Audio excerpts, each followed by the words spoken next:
കൊച്ചി ചേന്നമംഗലത്ത് ഒരു കുടുംബത്തിലെ 3 പേരെ അടിച്ചുകൊന്ന സംഭവത്തിൽ കുറ്റപത്രം തയ്യാറായി.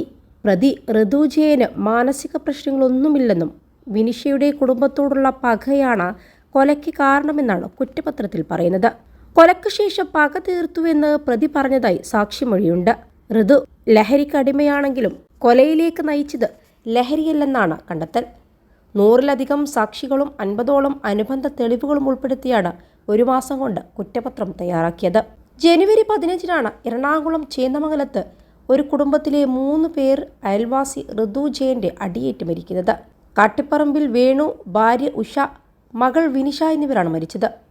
ഗുരുതരമായി പരിക്കേറ്റ വിനിഷയുടെ ഭർത്താവ് ജിതിൻ ബോസ് ഗുരുതരാവസ്ഥയിൽ ചികിത്സയിൽ തുടരുകയാണ്. പിഞ്ചു കുഞ്ഞുങ്ങളുടെ കൺമുന്നിലാണ് കുടുംബത്തെ ഇരുമ്പുവടി കൊണ്ട് അടിച്ചു വീഴ്ത്തിയത്.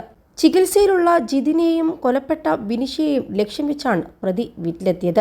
21 ലക്ഷത്തോളം സന്തുഷ്ടരായ ഉപഭോക്താക്കളും 2 ലക്ഷത്തോളം തിമിര ശസ്ത്രക്രിയകളും പൂർത്തിയാക്കിയ മലബാറിലെ ഏക കണ്ണാശുപത്രി Alsalama eye hospital, hospital road, Perinthalmanna.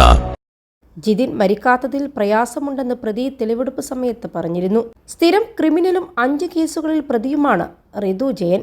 2001 മുതൽ ഇയാൾ പോലീസ് നിരീക്ഷണത്തിലുമാണ്. കഴിഞ്ഞ നവംബറിലും ഡിസംബറിലും ഋതുവിനെ അന്വേഷിച്ച് പോലീസ് ചേന്നമംഗലത്തെ വീട്ടിലെത്തിയിരുന്നു. മരിച്ചവരുടെ കുടുംബവും അയൽവാസികളും പലവട്ടം പ്രതി ഋതു ജയനെതിരെ പരാതിപ്പെട്ടിട്ടും നടപടി സ്വീകരിക്കാൻ പോലീസ് തയ്യാറാവാത്തതാണ് ഈ വലിയ ദുരന്തം ക്ഷണിച്ചു വരുത്തിയതെന്നാണ് നാട്ടുകാർ പറയുന്നത്. ലഹരിക്ക് അടിമപ്പെട്ട് നാട്ടുകാരെ, പ്രത്യേകിച്ച് സ്ത്രീകളെ ഭയപ്പെടുത്തിയും അപവാദങ്ങൾ പറഞ്ഞു പരത്തിയും നാട്ടിൽ വിലസുകയായിരുന്നു ഇയാൾ. ബംഗളൂരുവിൽ നിന്ന് കൊലയ്ക്കുള്ള തയ്യാറെടുപ്പോടെയാണ് ഇയാൾ എത്തിയതെന്നും 48 മണിക്കൂറിനകം അത് നടപ്പാക്കുകയും ചെയ്തുവെന്നും പ്രദേശവാസികൾ പറഞ്ഞിരുന്നു.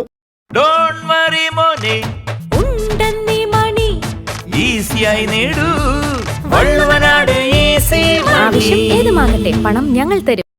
അയൽവാസികൾ തമ്മിലുള്ള തർക്കമാണ് ഒരു കുടുംബത്തിലെ 3 പേരെ നിഷ്ഠൂരമായി തല്ലിക്കൊന്നത്.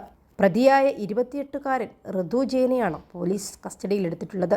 അതേസമയം വീട്ടിൽ 2 കുട്ടികളുണ്ടായിരുന്നെങ്കിലും ഇവരെ ഉപദ്രവിച്ചിട്ടില്ലെന്നും പോലീസ് പറഞ്ഞു. സംഭവ ദിവസം വടക്കേക്കര പോലീസ് സ്ഥലത്തെത്തി പ്രതിയെ കസ്റ്റഡിയിലെടുക്കുകയായിരുന്നു.